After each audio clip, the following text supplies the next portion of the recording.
Hola, yo soy Pablo Collada, @Pablo Collada, y esto es En Pocas Palabras.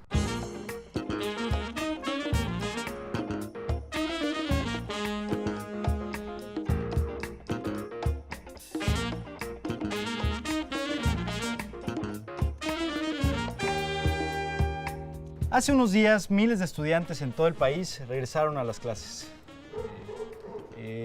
Después de un largo verano, sucedió lo inevitable. Para miles de estudiantes, pues llegó ese día que no querían que llegara, y para sus padres llegó el día que tanto ansiaban. Finalmente sus hijos regresarían a la escuela y pues ahí con la esperanza de que aprendieran todo lo que necesitarían aprender, y por otra parte pues tenerlos ahí entretenidos. Uno de los casos que acaparó los reflectores en este regreso a clases fue una pequeña comunidad en Michoacán en el que básicamente por motivos políticos, por motivos religiosos, por motivos culturales y demás, un grupo de personas decidieron evitar que iniciaran las clases.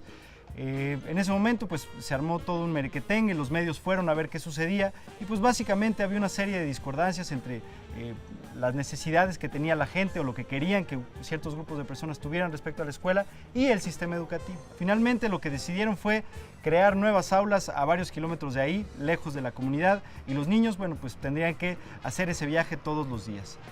Sobre eso, bueno, pues surgen varias reflexiones que tienen que ver, pues, ¿qué pasa? ¿Cuáles son los retos de la educación más allá de las aulas? Básicamente, y de inicio, hay dos grandes retos. Uno tiene que ver con el entendimiento mismo de la educación y entender principalmente que la educación no solamente tiene que ver con lo que sucede adentro del aula. La educación es este sistema complejo que tiene que ver con la familia, que tiene que ver con las relaciones entre estudiantes y que tiene que ver evidentemente con la comunidad. Y otro tema tiene que ver con entender que la escuela, este espacio donde se promueve una parte de la educación, es parte de una comunidad, no es un lugar aislado, no es un oasis en medio del desierto.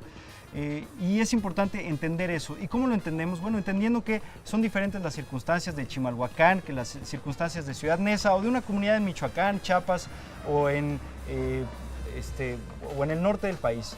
Y en ese sentido, ¿cómo hacemos esa integración de una escuela con su comunidad? Pues una de las actividades que más importante en ese sentido tiene que ver con las reuniones de los maestros y los alumnos. Básicamente, a lo largo de estos años, esas reuniones se han dedicado a ser diálogos de sordos, diálogos en los que los maestros exponen más o menos todas sus buenas intenciones, los padres más o menos cuentan todas sus preocupaciones y lo que esperan de ese ciclo escolar, y ahí se termina el diálogo. A lo largo del año, poca interacción entre los comités de padres y las escuelas. ¿Y eso qué pasa? Bueno, pues empieza a generar estos abismos, estas distancias entre lo que sucede dentro de las aulas, lo que sucede en las familias y lo que sucede en las comunidades. Es un gran reto empezar a integrar la escuela como un centro de diálogo, un centro cultural, un centro de interacción, un centro económico inclusive para las comunidades.